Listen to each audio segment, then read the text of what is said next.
Hello mes gens, aujourd'hui je suis trop contente de vous retrouver pour cette nouvelle vidéo. Aujourd'hui on va parler make-up et plus précisément de Fenty Beauty. C'est la première fois que je vais dédier une vidéo à cette marque. Malgré le fait que Rihanna arrive en deuxième position après Beyoncé parmi mes stars préférées. Et oui, aujourd'hui je suis maquillée, mais bon, c'est pas du Fenty Beauty, autant vous le dire tout de suite. Parce que vous allez de toute façon comprendre au cours de cette vidéo pourquoi je ne suis pas une addict de Fenty Beauty. Donc je vais vous épargner tout disclaimer en début de cette vidéo parce que tout simplement je sais que les fervents utilisateurs des produits Fenty Beauty sont âgés entre 24 30 ans à la montée. Et donc ce ne sera pas nécessaire de rejeter la faute sur les ados prépubères si toutefois j'arrive à tomber sur des commentaires futiles et inutiles, enfin bref. Bon allez, on va tout de suite commencer la vidéo. Bon allez, j'ai changé de place, je trouve qu'un petit peu de verdure, ça fait pas de mal à la vidéo. Donc en 2017, Rihanna débarque avec sa marque de produits cosmétiques et le succès n'a pas tardé à frapper à sa porte puisque déjà elle a une certaine notoriété et elle vient appuyer la chose en sortant 40 teintes différentes. Donc ça c'est à l'époque en fait où elle a sorti sa marque puisque à l'heure d'aujourd'hui on compte 50 teintes différentes. Dans le milieu de la cosmétique c'est du jamais vu. Tout le monde y trouve son compte. Ces campagnes publicitaires sont d'une originalité à couper le souffle. On y voit toutes sortes de mannequins venus d'ailleurs. Tout pour que personne ne se sente exclu en tout cas. En 40 jours, elle a généré 100 millions d'euros. Ces produits ont juste connu un succès fou. Ces fonds de teint longue tenue font partie de la routine de la plupart des youtubeuses beauté. Limite ne pas en avoir en tant que youtubeuse beauté, c'est has-been, tu vois le truc. Bref, la promotion de ces produits se fait juste toute seule. En une année complète, elle génère 500 millions d'euros. Elle a même fait mieux que son concurrent direct qui n'est autre que Kylie Cosmetics qui elle a fait en 3 ans 630 millions de dollars, soit approximativement la même chose, soit 500 millions d'euros. Donc Rihanna a fait en un an ce que Kylie Cosmetics a fait en 3 ans. Alors comment Rihanna a fait pour devancer une marque qui était déjà présente sur le marché, à savoir Kylie Cosmetics et qui avait pourtant si bien commencé? En effet, Kylie sur les réseaux sociaux, plus particulièrement Instagram, a beaucoup plus d'abonnés que Rihanna et ça, que ce soit sur son compte perso ou encore sur le compte de sa marque. On doit mesurer le niveau de notoriété de chacune en prenant pour appui leur nombre d'abonnés.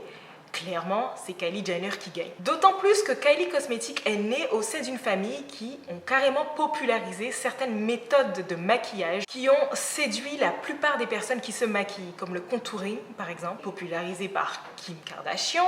On a ensuite la ligne de crayon juste au-dessus de la ligne des lèvres pour donner l'effet, l'illusion de lèvres pulpeuses, popularisé par Kylie Jenner, sans compter son fameux challenge qui ont une fois de plus fait parler des Kardashians. Et le packaging de ces produits sont plutôt attrayants. On a du rose qui rappelle un petit peu l'adolescence avec les dollars sur les packagings, ça fait très baddie. Bref, la marque Kylie Cosmetics arrive sur le marché à une époque où la concurrence est quasi inexistante. À part peut-être sa sœur Kim avec sa marque de produits cosmétiques, mais ça reste quand même sa sœur. Donc elle arrive, elle débarque avec une feuille blanche sur laquelle elle peut écrire l'histoire comme elle veut. Donc Kylie Cosmetics arrive en 2016 et c'est un carton plein. Et là, on a Rihanna qui veut elle aussi se positionner sur le marché, mais qui elle va trouver déjà un concurrent direct et qui de plus a une notoriété déjà bien installée. Sauf que là, elle a quelque chose que les Kardashians réunis n'ont pas. Le talent. Mais non, je rigole.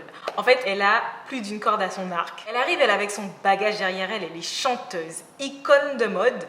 Elle a touché aussi son public avec sa fameuse histoire avec Chris Brown. Et elle a eu le culot de faire un tweet visant directement le président de la France, Emmanuel Macron, concernant son implication en fait sur l'éducation en Afrique. Alors que jusque-là, la France n'avait apporté qu'entre 2014 et 2017 que 17 millions d'euros. Je dis ça genre comme si 17 millions d'euros c'était 1 euro. Enfin bref. Et là, t'as Rihanna qui arrive et qui lui dit 200 millions, gars. Rihanna, en tant qu'ambassadrice de l'éducation en Afrique, elle a joué un rôle crucial dans le développement, en tout cas, de l'éducation en Afrique. Le public a traversé toutes les émotions avec Rihanna. Elle a su le séduire par son charisme, son flow, ses prises d'initiative, son culot et son toupet. Le parcours de Rihanna n'a clairement pas le même poids que le parcours de Kylie Jenner. And that's even if you have more subscribers, bitch. Mais là n'est pas le seul atout de Rihanna. Qui se cache réellement derrière Fenty Beauty? Eh bien ce n'est autre que le célèbre groupe LVMH. LVMH, Moet Hennessy, Louis Vuitton. LVMH est en fait un groupe français qui a été fondé par Alain Chevalier. Et que lui vaut ce nom? C'est tout simplement la fusion entre le célèbre faiseur de champagne Moet et Chandon, le fabricant de cognac Hennessy et Louis Vuitton. Rien qu'en disant ces noms, j'ai l'impression d'avoir de l'or qui me pousse dans la bouche. Bref, j'arrête mes conneries. En tous les cas, ils font tous partie du célèbre groupe LVMH, qui est, attention, le leader mondial de luxe. Pour vous donner un aperçu, LVMH c'est plus de 46 milliards de dollars, 75 maisons de luxe et 156 000 collaborateurs. Ça me donne envie de me vanter. Rihanna est donc copropriétaire de Fenty Beauty aux côtés de LVMH. Alors Kylie Jenner à côté avec son petit labo Spatz, elle s'en sort quand même pas mal. Mais une polémique née chez leur principal concurrent, à savoir chez Kylie Cosmetics, vient faire tache sur leur tableau. Qu'est-ce que la polémique de Kylie Jenner a à voir tout simplement avec les produits Fenty Beauty? En 2019, à savoir cette année, Kylie Jenner décide tout simplement de se positionner sur le marché des soins de la peau. Et donc elle lance Kylie Skin. Et avant même que n'ait lieu l'ouverture de la vente des produits Kylie Skin sur le site officiel, une polémique explose concernant la composition des produits Kylie Skin. C'est une polémique qui va faire tellement de bruit, qui aura pris tellement d'ampleur que des professionnels de santé, des scientifiques, des dermatologues, etc. vont s'y mêler. Les produits Kylie Skin contiendraient tout simplement des substances toxiques, irritantes, allergènes, au point que la EWG, Environmental Working Group, classe les produits de Kylie Jenner comme étant à risque élevé. La EWG, c'est tout simplement un groupe d'activistes américains qui sont spécialistes tout simplement dans les substances toxiques, dans la recherche également et dans les subventions agricoles. Enfin, vous pourrez taper sur internet afin de pouvoir avoir plus de détails. Les substances principalement pointées du doigt dans les produits de Kylie Jenner sont l'isododécane, synthétique fluorphosphoglopite. Rappelez-vous, je vous avais parlé de cette substance qui vise à remplacer le mica, en tout cas dans les produits cosmétiques, et bien d'autres substances que je vais vous lister en barre d'infos. La question est, qu'est-ce que les produits Fenty Beauty ont à voir là-dedans? Eh bien, c'est tout simplement que les substances utilisées dans les produits cosmétiques de Kylie Jenner, jugées nocifs par certains organismes, se retrouvent dans les produits Fenty Beauty. Et pas qu'en petite quantité, parce que l'isododécane, par exemple, se retrouve parmi les 5 premiers ingrédients dans certains produits de Fenty Beauty. On retrouve également de l'aluminium dans les produits Fenty Beauty également, qui, lui, est jugé responsable de l'apparition de cancers. C'est là où on se rend compte à quel point l'habit fait le moine chez certaines personnes. Car en effet, je crois que tout ceci s'est joué sur le nombre de haters. Alors certes, Kylie Jenner a peut-être plus de personnes qui la suivent que par rapport à Rihanna, mais en tout cas son nombre de haters est beaucoup plus élevé apparemment que le nombre de haters de Rihanna. Quand on regarde le parcours de Rihanna, sa place, tout ce qu'elle a fait, sa part qu'elle a apportée en tout cas dans la communauté, on n'a pas envie en fait de s'occuper de son cas, puisque on va dire qu'elle a quand même fait sa part.